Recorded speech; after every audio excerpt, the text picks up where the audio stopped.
في نوع من الوجع مفهوش صرخ، ألم كده من غير صوت، ألم بيقعد ينخور فيك، بيقطع فيك حتة حتة، وده وجع الانتظار، وجع عدم الوضوح في العلاقة. اللي مش عارف هي العلاقة دي فعلا بجد هتوصل لحاجة ولا أصلا مش هتوصل لأي حاجة في يوم من الأيام. علاقة إن معرفش فيها أكمل ولا أمشي، أديها وقت ولا كده خلاص. علاقة محكوم عليها بالفشل ولا علاقة ممكن تنجح. علاقة أنا اللي بضحك فيها على نفسي ولا هو اللي بيضحك عليا. وعشان كده يلا بينا في فيديو النهاردة نتكلم على الديدلاين. في الفيديو ده هنفهم مع بعض يعني ايه ديدلاين، امتى لازم اخد قرار ان انا احط ديدلاين وامتى لا، وايه فوائده النفسية، وايه كمان الغلطات اللي احنا بنقع فيها، وايه انواع الشخصيات اللي لازم احط معاها ديدلاين. دلوقتي لو انا مش قادرة احط ديدلاين للعلاقة، ديدلاين بمعناها احط وقت او احط حدود، وهنشرحه دلوقتي بالتفصيل. ليه؟ طب ده ضعف ولا في حاجة جوانا لازم نشتغل عليها؟ اكبر حاجة بتغلطها في حق نفسك لما تحط اتهامات. استنى بعد الفيديو ده واحكم لو انت او انتي مش عارفين تحطوا ديدلاين للعلاقة، يا ترى ده ضعف ولا يا ترى في مشاكل اكبر من كده، او يا ترى ممكن تكون مشاكل حتى اقل. بس لازم ما نوصمش الوصمة باعلان ثابت كده، ليها مشاكل، خلينا نشوفها. طيب الفيديو ده مش بس هيقولك تعمل ايه في علاقاتك او تحط ديدلاين ولا لا، هيعلمك كمان اهم نقطة واهم حاجة ممكن تفرق معاك في الحياة كلها. اهم حاجة لو عملتها هتبقى ابتديت صفحة جديدة في حياتك. وانا جاية لكم من المستقبل بقولكم فرقت معايا وفرقت مع كتير جدا من عملائي، الا وهو ان انت تحط حدود، وان انت تتعلم ان يكون نضج عاطفي. مش لازم استمر في علاقة لمجرد ان انا موجود في علاقة، لا، انا لازم استمر في علاقة اللي هتديني احتياجاتي اللي انا عاوزها، مش هتديني حاجة ولا حاجتين وافضل طول الوقت جعان وافضل عاني. فتعالوا مع بعض نعرف ايه هو الديدلاين العاطفي. هي اللحظة كده او نقطة بتبقى غير معلنة بنحدد فيها انه في زمن او في شرط لازم يحصل عشان اكمل العلاقة دي. من الاخر كده لو انت ما عملتش حاجة في خلال كذا، او انت لو ما عملتش كذا، العلاقة دي لازم تنتهي. وبتبقى ليها طريقتين، طريقة صامتة اوكي اللي هو من جوايا انا هديله فرصة لحد الوقت الفلاني، او هديله فرصة لحد ما يعمل كذا، ولو ما عملش هسيب. او بتبقى معلونة، وطبعا على حسب نوع العلاقة. لكن الاكيد اللي اوعوا انت او انت تسيب علاقة تسرقكوا كده، بتنتظر العلاقة انها تتغير، الشخص يتغير. طب ما هو بيوعد اديله سنين. مادام انتوا بتسمعوا فيديو الديدلاين يبقى انت اكيد عندك مشكلة دلوقتي. يا ترى المشكلة دي هو ضحك عليك، ولا انت اللي كنت زي ما بقول كده بتحاول تهندل نفسك، بتحاول تبرر لنفسك تصرفات الشخص؟ لو انت منتظر ان الشخص اللي وعدك مرة واثنين وثلاثة واربعة انه يتغير ومفيش اي حاجة تقول انه يتغير، احب اقولك ان انت بتضحك على نفسك. الديدلاين هو نقطة تحول في ادراكك ان كفاية كده، كفاية كده، انت بتضحك عليا، وعشان ادي لنفسي اخر امل انا هحط لك ديدلاين. هي لحظة بيقرر فيها الشخص انه يوقف الامل الوهمي اللي هو عايش نفسه فيه، او حتى التعلق اللي ممكن يكون مرضي او مش طبيعي، لان النتيجة ان العلاقة دي رايحة على مفيش، لان اديلي فيها سنين مفيش. تعالوا احكي لكم على شوية حاجات قبل ما نكمل ليه الناس لازم تحط ديدلاين. كان عندي من ضمن العملاء علاقة استمرت 8 سنين. 8 سنين كل مرة بيقول لها حاجة شكل. مرة أصلا أنا مش جاهز ماديا، طب بعد ما جاهز ماديا. مرة أصل إحنا مش متفاهمين وبقى منا مشاكل كتير. بعديها مرة أصل أمي وأبويا تعبانين.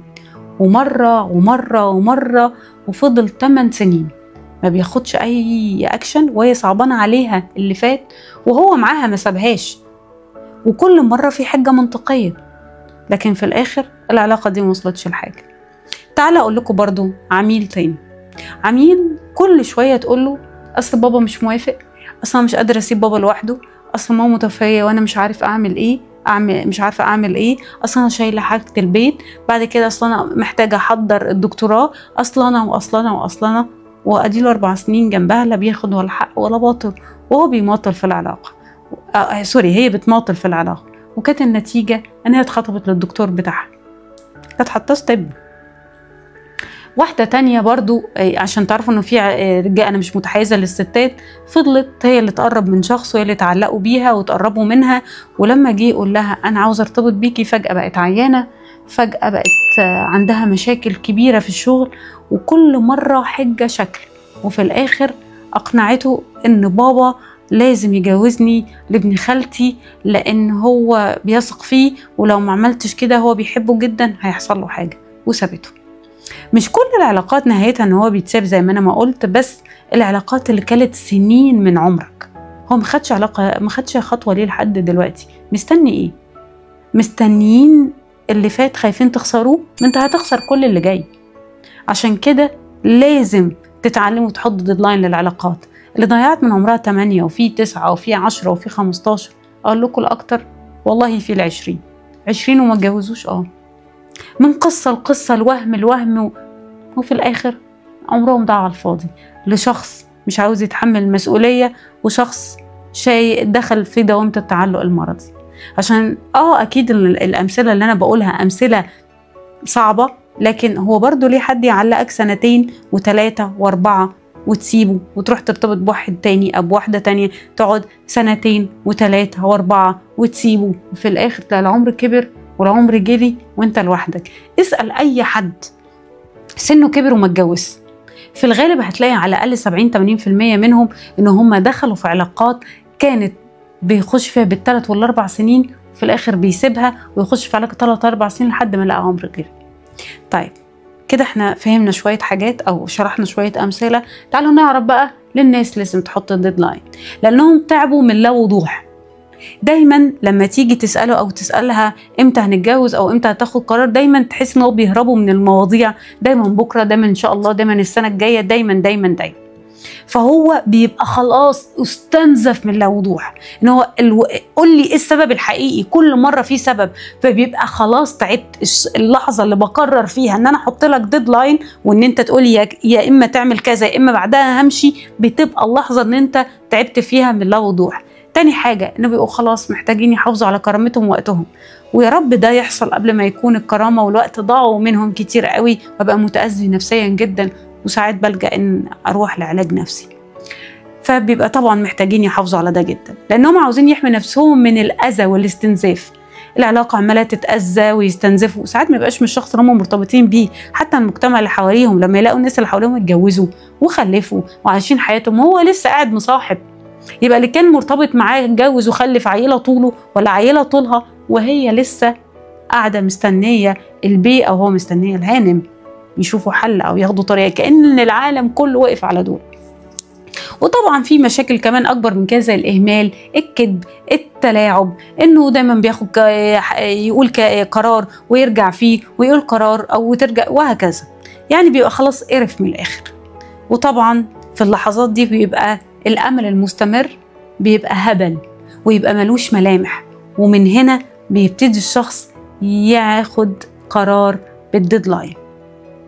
يعني مثلا هقول لكم مثل تاني في العلاقات اللي هو فيها طرف تاني، هطلق مراتي، اراهنكم ممكن يقعد 8 سنين ما هطلقش مراته، وهنا في لحظة البنت بتاخد فيها قرار كفاية ضحك عليا بقى، كله كذب، كله حوارات، كله استني بس اخد فلوس من ابويا، استني بس همسك شغل، استني بس اترقى، استني واستني واستني. او نفس القصة مع الرجال، استنى بس اخلص كذا، استنى بس اعمل كذا، استنى بس اعمل كذا، في الاخر انت بتستنزف نفسيا، تبقى الحالة كلها، الحالة الشعورية اللي انت بتبقى فيها تعب، شك، قلق، ترقب، مشاعرك مش مظبوطة، قلة نوم، اضطراب زايد، حاسس بضعف ثقتك بنفسك، بتحس لو انت كنت مهم كان خد قرار بالارتباط بيك، ودي مش حقيقة، مشكلة فيهم هم. عشان كده لازم نتعلم نحط ديدلاين. طب لو انت لحد دلوقتي ما خططش ديدلاين، تعالى اقول لك انت ليه محتاج الديدلاين. لو انت دلوقتي بقيت مستهلك في التفكير وبقيت دايما قلقان، وبقيت انت الشخص النكدي، وبقيت انت الشخص اللوام، وبقيت حاسس ان انت مش قادر تحترم نفسك وحاسس بضعف وكل اللي احنا اتكلمنا فيه، 6 فوائد هتكسبهم لو حطيت ديدلاين.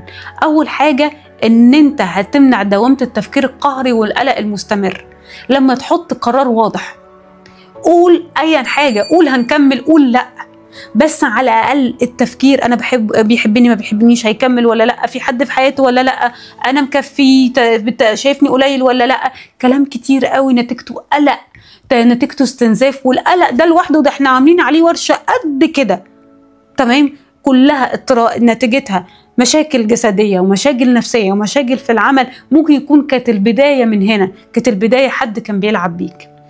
تاني حاجة هتستفيد بيها ان انت هتحترم هويتك، هتحط حدود لهويتك، هتمنع نفسك من التكيف الزيادة عن اللزوم في ده، في اللي انت فيه. يعني انك راضي وانك مستني وانك معاه وانك بتدعمه، كفاية. انت بتستهلك نفسك، فجأة هتلاقي نفسك او هتلاقي نفسك حد غير اللي انت تعرفه، حد تاني خالص، شخصية ما تعرفش عنها حاجة. مش بس كده، ما تتمناش تقابلها، تبقى مش قادر تحترم نفسك، فلازم تحافظ على نفسك. تالت حاجة هتوقف طاقتك اللي عمالة تتهدر في علاقة لا انت عارف ان انت رايح فيها ولا انت جاي فيها. موقف نفسك، لا مثلا عارف تاخد قرار بالسفر، ولا قرار في شغل معين، ولا حتى قرار بعلاقات اجتماعية معينة. حياتك واقفة معلقة، بتستنزف عاطفيا، وكل يوم عن التاني عمال تتعلق بيه اكتر واكتر واكتر، وانت اللي بتستهلك. رابع حاجة ترجع كرامتك، لان انت مش قادر تحترم نفسك بسبب كده، مش قادر تحترم نفسك عشان انت حاسس ان هو ضحك عليك او ضحك عليكي، مش قادر. محتاج تحط حدود، محتاج تبني احترامك لنفسك، محتاج تشيل كلمة ضعف اللي انت حطتها من الاول بسبب كل اللي احنا قلناه. كمان ان انت تحط ديدلاين، ده بيوضح لك نية الطرف الاخر من غير لعب بقى، ها قول اللي فيها، هو صادق ولا بيماطل، هيخليك الحقيقة كده باينة قدام عينيك، خبط لزق، ما فيهاش ان انت تضحك على نفسك اكتر من كده. ومن هنا هتبتدي بقى الرحلة، يا فعلا تدعمه وتشوف المشاكل حقيقية، يا هتمشي وتبتدي تدعم نفسك ويبقى عندك نضج عاطفي. في هذه اللحظة أقول لك مبروك عليك النضج العاطفي. وكده خلصنا الفوائد اللي انت هتستفيدها أول ما تعمل الديدلاين أو ما تاخد قرار الديدلاين. تعال نشوف بقى أنواع الديدلاين. أنواع الديدلاين خلينا نقول في معلن، شخص بيقول للطرف التاني أنا محتاج تتغير أو محتاج تعمل لي كذا أو محتاج تاخد أكشن كذا في خلال كذا، بيديله وقت ويديله المهمة اللي هو عاوزها منه. يعني مثلا المفروض تجيب شقة خلال سنة، المفروض تيجي تخطبني خلال 3-4 أشهر على حسب بقى المدة وقعد يماطل قد ايه. ان انت الشخص اللي قدامك ده انت محتاج مثلا تيجي تسدد اللي عليك في خلال كذا. حتى الديدلاين مش لازم يكون في العلاقات، هو مدة معلنة مرتبطة بأكشن معين. ده اول نوع، وده النوع المعلن والواضح والصريح. في نوع تاني بقى، النوع الداخلي، شخص بيبقى جواه ومش عنه وبناء عليه بيتصرف. يعني بحط في بالي انه لو فضل يكذب كده وفضل يحور وما عملش خطوه خلال كذا، انا هنسحب من العلاقه، انا هدي العلاقه دي فتره كمان، فتره كذا، وبناء عليه لو فضل كده مش هعمل اكشن. لانه ممكن ما يكونش كذاب، ممكن يكون مثلا شخص ما عندوش طموح، ممكن يكون شخص غير مسؤول، غير ناضج عاطفيا، فمش بيكذب، بس هو سايبها، ما اشتغلش، رامي على مامته، مش عاوز يعمل حاجه، سايب الدنيا للظروف. فالفجأة بكتشف ان انا حياتي هتضيع مع شخص فاشل، شخص مش هيقدر يتحمل مسؤوليتي، فبديله وقت من جوايا. لو هو ما قدرش يعمل 1 2 3 4 يبقى انا مش هقدر اكمل معاه.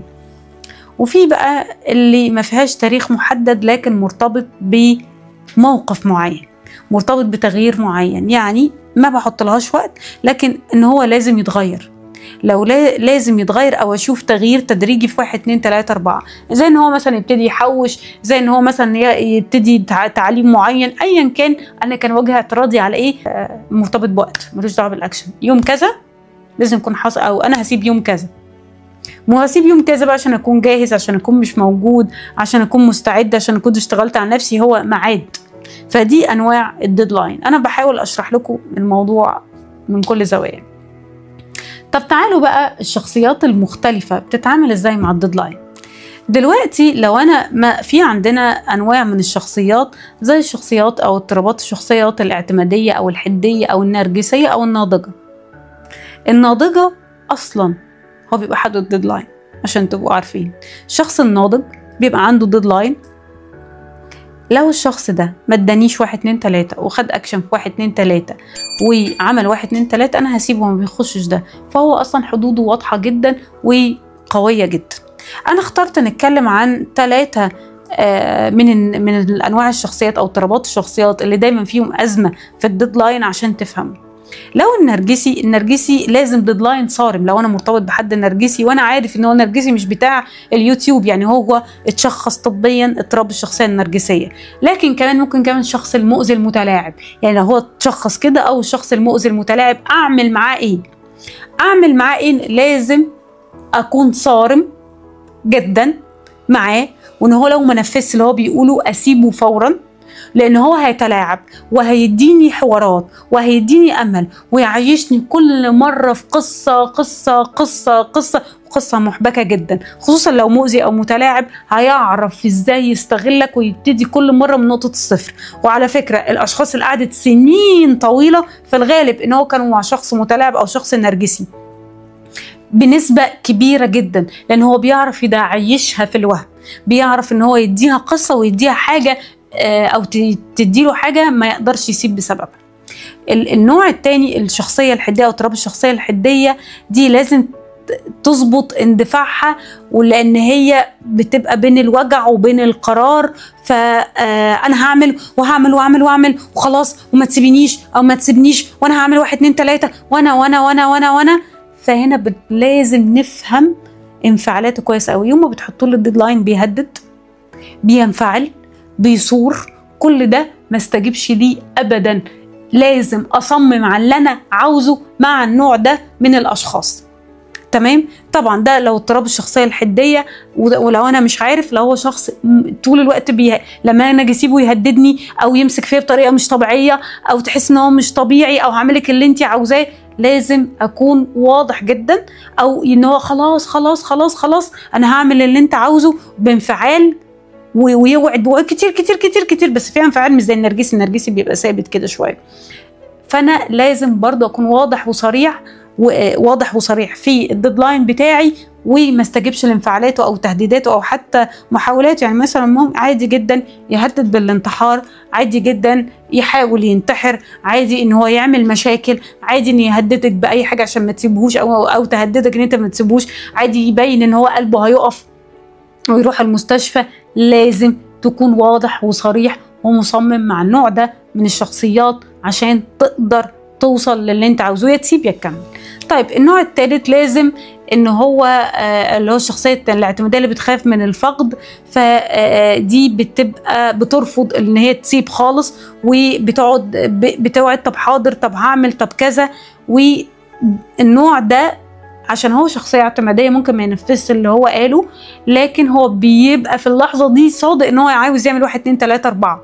فانا من وجهه نظري مع النوع ده بالذات ما ترجعش، يعني قول انا موجود هستناك لحد ما تعمل 1 2 3 4 وارجع هتلاقيني موجوده لمده كذا، او العكس. ليه؟ لان هو ممكن يقول لك هوعد وبيبقى صادق وبتصدقه، لكن بما ان هو اعتمادي بيرجع بعد كده ما ينفذش اي حاجه.